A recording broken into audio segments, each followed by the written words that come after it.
Hi, my name's Keith and I'm known as the Florida Stone Man, and today I'm going to make a video talking to you all about herbs and their elements. So this is going to be an interesting video. I teach herbs much differently than other people.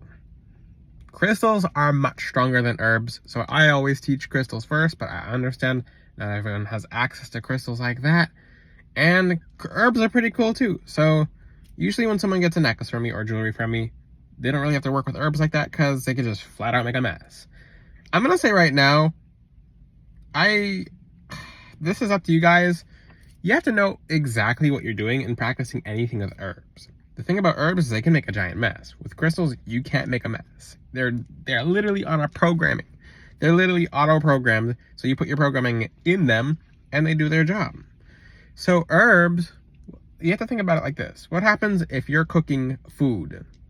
The same thing applies. So you're cooking food. Let's just say you add too much paprika. What happens to the food? It's like, or what's another one? Let's just say you add too much caraway. Let's just say you add too much spice is a good example. Let's make it too sweet, too much salt. And you're like, so the same thing applies to house cleansing. So not a lot of you know that when you do your house cleansings, it's very important for you guys to know that your house cleansings have to be done completely correctly. So if you're cleansing your home and you don't know what you're doing, you're just mixing whatever with whatever, you're just watching all these different guys, as my angels say, sugar, spice, and everything. I think he didn't say it now, he said it earlier, sugar, spice, and everything nice. And then you just made a whole mess. So the thing is, why I don't tell people to burn sage, it's because if you don't know what you're doing, you're just gonna make a mess. If you're just freely burning sage and you don't know what you're doing, you're gonna make a mess. You're gonna call everything to you. You can ask people involved in initiated traditions and they'll tell you that. Oh, but it's cultural. The people who always say it's cultural the thing is, the people don't even know what culture they're talking about, and they're talking about ancestors who taught them that ancestors who actually didn't teach them. They're just making stuff up. So there are people who are actually initiated, and the people who do know about sage, and like, oh, you just offended me. I don't care what I just did. I spoke the truth. So there's people who just making stuff up. They watched American Horror Story, and now they want to burn sage because they saw Kim Kardashian doing it in one of her catching up with the Kardashians, and she felt spiritual. Oop, that's just an example. And like I said, you're getting influenced by something on the media, and then you think it's time to burn it because you saw someone do it, versus you don't know what it does. Like, it just makes a giant mess. So, okay, so I try not to speak about anyone specifically, but a lot of you guys watch a particular set of celebrities who burn sage or whatever. I don't even know if she burns sage. I don't know what the actual example was. Maybe that was just a derivative of someone who actually does it. I don't know. So I don't watch TV like that, or movies, but you have to understand, and I'm not gonna, you can watch my 40-minute video on sage. That one's too in-depth of a explanation on that. You watch that video if you want me to talk about sage, but you have to know what you're doing, because you'll just make a mess. So when you burn, for people who burn sage, like I said, you cleanse the home, you cleanse yourself, you cleanse people in the house, you burn something before, you burn something after, you do it on a specific set of days. If you're just doing it whenever, then you can expect whatever. You could expect whatever, mainly drama, but when it comes to herbs and their elements and how to use them, especially for the new year, should I just teach like the most, the easiest go-to ever? Frankincense and myrrh, especially for my angelologists in training. Frankincense and myrrh. Why? It's because it's some of God's favorite herbs. You'll have that divine energy with you.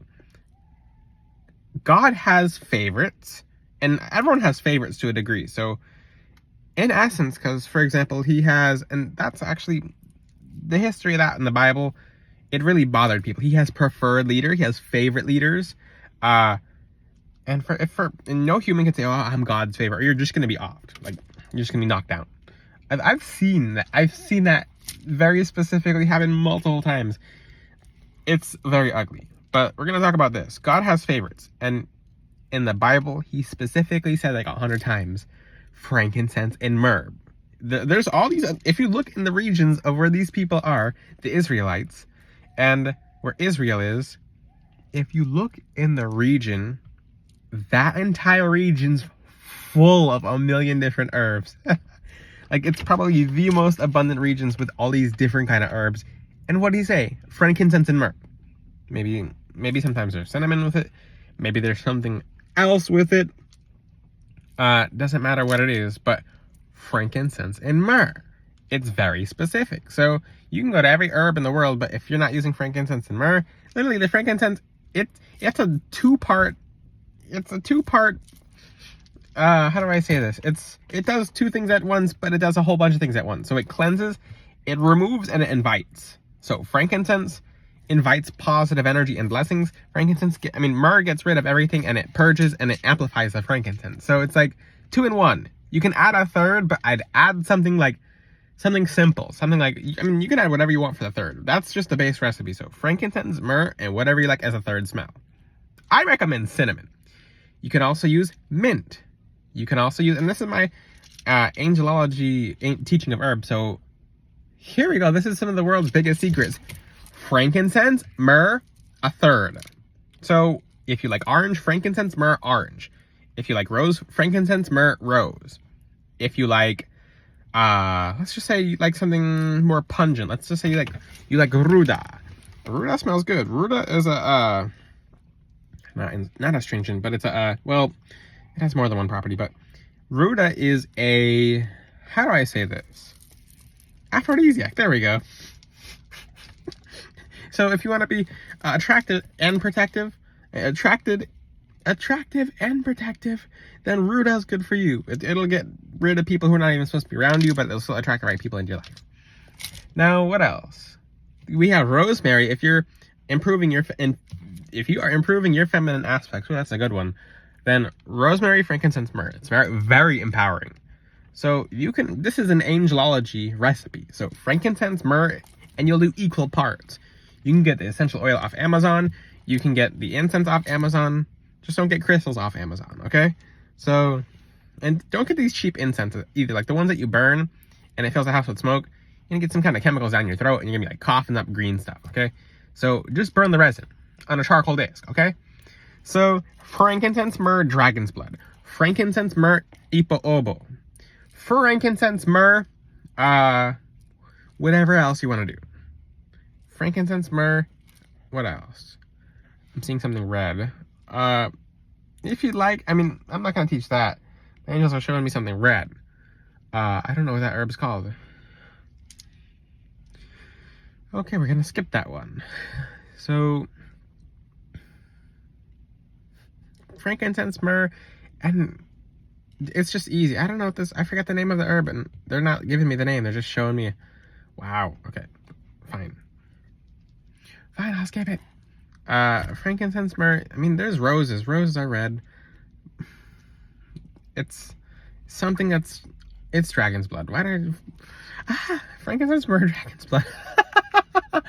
Like, I was expecting it to be something else, and I just said the name dragon's blood too, so like, just talk about this one a little more. So frankincense, myrrh, dragon's blood is incredibly powerful. Frankincense, if you have something very aggressive in your house, frankincense, myrrh, a little bit of garlic. Frankincense, myrrh, a little bit of onion. So it's sweet, it's nice. So I just taught you the best incense combination. I'd recommend frankincense, myrrh, and cinnamon for abundance. You can also do frankincense, myrrh, and peppermint. Amazing. It'll make most of your aspects in your life very abundant. You can just do frankincense and myrrh as well. You don't have to mix it with anything. You can just do frankincense and myrrh. Keep it simple. So another thing you can do is, so you can take frankincense and myrrh and wash the floor of your home with it. And then the thing is, you really can't mess up with frankincense and myrrh. You just can't. Other herbs you can. If there's spice herbs, you can mess up, especially if you're of an unhealed background. If it's sweet herbs, you want to be careful with sugar in the home. If it's, you can do frankincense, myrrh, and coffee, but you have to keep in mind, and this is the thing, this is why, for example, everyone's going to have a different reaction to a different herb. So it's completely different for everyone. And that's why it's a little more complex to teach, I realize. It's because, for example, if you cleanse your home, it just depends who's in the home. If people have attachments in the home and they come into the home, for example, I've seen people, oh, I cleansed my home and it made everything worse. It's because you didn't get it out. You just moved it around. These entities are really, they're not smart, but they know how to maneuver. What do you think what do you think the people who cleanse are doing? They go a very specific pattern and they don't normally cover the corners. I'll tell you right now, if you ever get those eerie feelings around the corners when you're cleansing your home, it's because the entity stands to the corner like this. Like Tom and Jerry in the cartoon where like the mouse is like hiding from the cat. Same thing applies when you're getting rid of an entity. Like they hide in the corner like, oh, and they stay still. Sometimes they can attach themselves to a knot if you didn't untie a knot. Like they'll put their essence in a knot of your shoe because you didn't untie it. So how can you, I mean, I'm not going to say it's a waste of time to cleanse your home. Do it for fun. When you wear crystals, when you wear black tourmaline, you put black tourmaline all over your house with selenite and clear quartz and tourmaline, and you can put citrine all over your house in every corner, and you don't have to cleanse your home like that. You don't. It's just made that easy for you. Your house is now not just a regular house. It's a fortress. But if you'd like to cleanse your home, it adds extra positive energy, so why not? So frankincense and myrrh, wash the floor of your home with it. By cleanse your house, make sure you're cleansing your house physically. Make sure you're cleaning your home. Don't just leave your home a mess. So, and for the people who come to me and they say, oh, my house is a mess, I'll say, yes, it is. Like, I'll just say, clean your house first if you want to see prosperity and abundance. So, herbs do have a downside. So, for example, someone who I was helping, a little while ago, I don't know why I hear people yelling and screaming. They're talking to you. They're right next to each other. They're either from, I'm not gonna say where I know they're from, but a certain set of people who visit here are very loud talkers. You guys can't hear that, cool. So I was right. Okay, so back to the topic. You can make a mess with herbs. You just can flat out make a mess. Even if you eat herbs. Think about it like this. You might even be allergic to an herb or have a bad reaction because you're not used to the herb. What do you think's happening to your house? So, for example, if you're taking, this is a good example, neem. You can use neem for cleansing and abundance. And you can do the same thing with your body. You cleanse your body with neem, using it for an abundance of good health. Spiritual law and physical law translate. But what happens if you take neem too fast? It's going to hurt. It's going to hurt your stomach. You might get constipated. Same thing with your house. Same thing with the energy in your home. So if it applies to the physical body, it'll apply to the spiritual body. Your house is literally a body. Your house is literally a body. So you have the mouth of the house, the tail of the house. Your house is literally a body. So think about it like this. What is your house eating? Is it going to react nicely or is it going to react not nicely? Is it something you'd eat in like a recipe? And if you were to eat in a recipe, what would that do to your body? What would it do to the spiritual body? So if you're doing garlic, you're doing something to cleanse. You're doing something to get something out. But if you like something more sweet, if you want to feel better, or if you want something to distract you, like a financial abundance surprise, for example, you take frankincense, myrrh, and then use one of my angels, a little bit of star anise. Ooh, that's a good combination. Ooh. If you're wondering which angel taught that, Raziel. I would do that for you. That's something I'd suggest. And Michael also suggests. Okay, so he basically suggested something about camphor for people who don't have gemstones or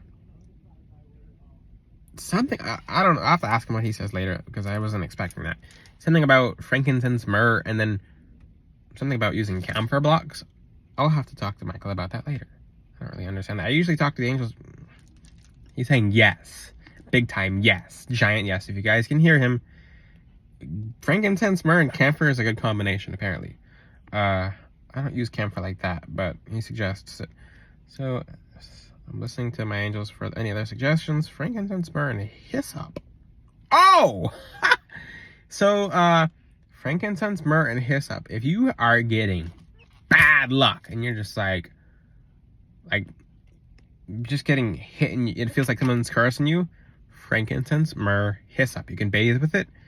What does the Bible say about hyssop? There's things that humans don't know about hyssop at all. So it's a member of a very particular family of herbs that is for purification. So, for example, peppermint. Peppermint is good for purification and abundance. What do you think? Peppermint's just so special spiritually. This video has to come to an end soon because my time's up. But frankincense, myrrh, and hyssop, if you feel unlucky or just you want to be extra lucky, you want to be extra clean. So it makes you feel really good. It makes your luck really good. You get extra karmic forgiveness just because that energy's there. So if you have any questions, ask them in the comment section. I always recommend crystals before herbs because you guys can make a mess with herbs. For people who are experienced with herbs, you know what I'm talking about. For people who are new, you probably don't. But it's okay because I'm here to help you. Get a custom necklace from FloridaStoneman.com, or you can get a tourmaline necklace from FloridaStoneman.com. You'll go into 2025 with some abundant energies. Until then, I'll see you guys next time. God bless all of you. Ciao.